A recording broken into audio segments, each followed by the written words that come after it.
नमस्कार दोस्तों। आरआरबी ने इतने समय के बाद, इतने संघर्षों के बाद एनटीपीसी का रिजल्ट जारी किया। 2019 में वैकेंसी आती है, उसके बाद जो है इस वैकेंसी को पेंडिंग में डाल दिया जाता है। कोरोना काल चलता है, कोरोना काल के बाद भी परीक्षा नहीं कराई जाती। विद्यार्थियों के द्वारा महाआंदोलन किया जाता है और महाआंदोलन के बाद सरकार की जो है नींद खुलती है और सरकार जो है कई चरणों में इस परीक्षा को संपन्न कराती है। और यहाँ तक कि इसके कुछ चरण जो है दूसरे कोरोना काल के बाद संपन्न कराए जाते हैं और फिर सरकार सो जाती है। फिर सब विद्यार्थियों का आंदोलन होता है और सरकार फिर रिजल्ट की डेट देती है कि 2 महीने बाद, विद्यार्थियों के आंदोलन के बाद कि 2 महीने बाद हम जो है 3 महीने बाद एनटीपीसी का रिजल्ट जो है 15 जनवरी को जो है अनाउंस करेंगे। अब जो है जब 14 और 15 जनवरी को आरआरबी का रिजल्ट आता है तो बच्चों के होश उड़ जाते हैं। पहली ही इस प्री परीक्षा में 100 में से 80 नंबर लाने वाले विद्यार्थी जो है 100 में से 80 मार्क्स लाने वाले विद्यार्थी जो है वो क्या हो जाते हैं, फेल हो जाते हैं। गजब का लोचा कर दिया है सरकार ने कि पहली परीक्षा में यानी प्री में 100 में से 80% अंक लाने वाले विद्यार्थी क्या हो गए, धराशायी हो गए। यानी इसके मेंस परीक्षा में और फाइनल स्टेज में जाते जाते तो हमें उम्मीद है कि 100 में से 150 लाना पड़ जाएगा। कि कितना लाना पड़ जाएगा, 100 में से 150। ऐसी इन लोगों की तकनीक है और ऐसे इन लोगों का जो है कार्यक्रम है। ऐसे विद्यार्थियों को फंसा देते हैं कि ये वैकेंसी अब हमें लगता है कि मोदी के 2024 के चुनाव के दौरान ही हो पाएगी, उससे पहले तो बिल्कुल होने की उम्मीद नहीं दिख रही है। क्योंकि इसके बाद ग्रुप डी का कार्यक्रम लगा हुआ है, उससे पहले ही इन्हें आरआरबी एनटीपीसी मेंस का एग्जाम कराना था।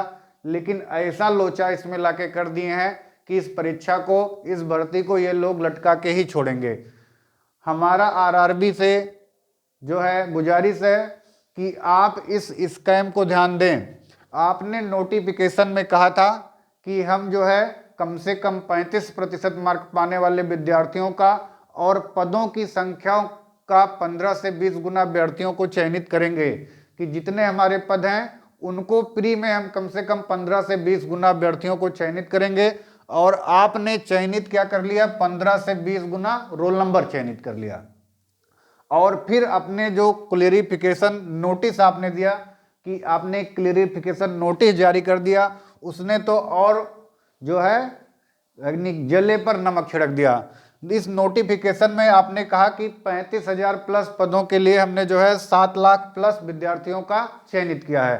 कहते समय और नोटिस जारी करते समय भी आपको ये ध्यान नहीं था कि आपने 7 लाख प्लस विद्यार्थियों का चयनित न करके क्या किया है, 7 लाख प्लस रोल नंबरों का चयन कर लिया है।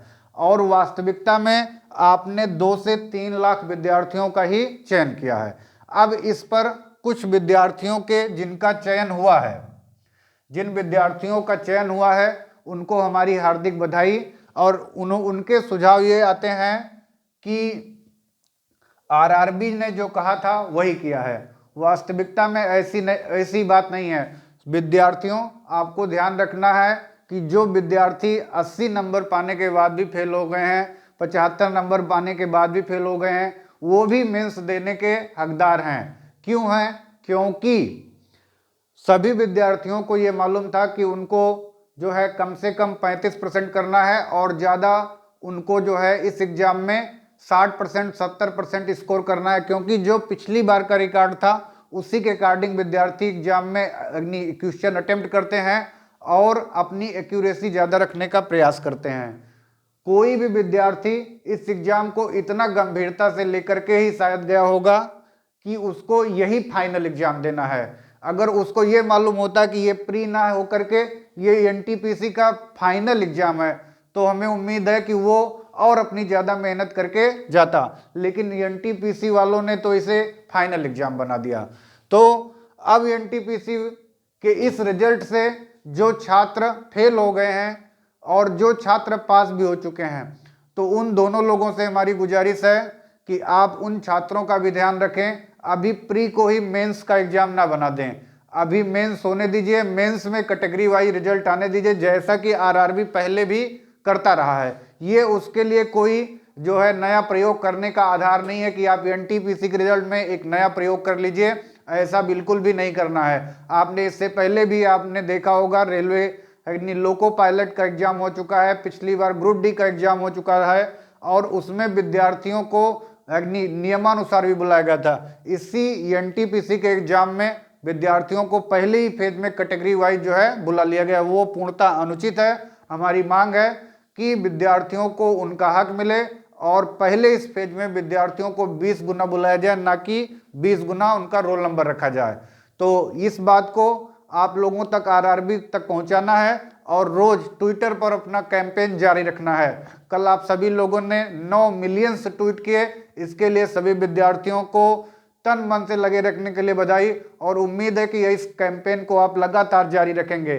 जब तक आपका ये कैंपेन जारी रहेगा तभी आपके इस अंधी सरकार का ध्यान इस पर पड़ेगा, अन्यथा सरकार सो गई है, इसके सारे मंत्री सो गए हैं। आरआरबी वाले मिनिस्टर को कुछ दूसरा समझा रहे हैं कि एक विद्यार्थी इतने पर चयनित होना चाहिए। अब और विद्यार्थी जो हैं, इसका मतलब कि अब मेंस में कुछ भी नहीं है। जब उतने सारे विद्यार्थी निकल गए तो मेंस में और फाइनल में तो जो हो जाएगा उसका तो सिलेक्शन होना ही है, अब वो तो फेल होना ही नहीं है, क्योंकि एक विद्यार्थी 4 पदों के लिए है।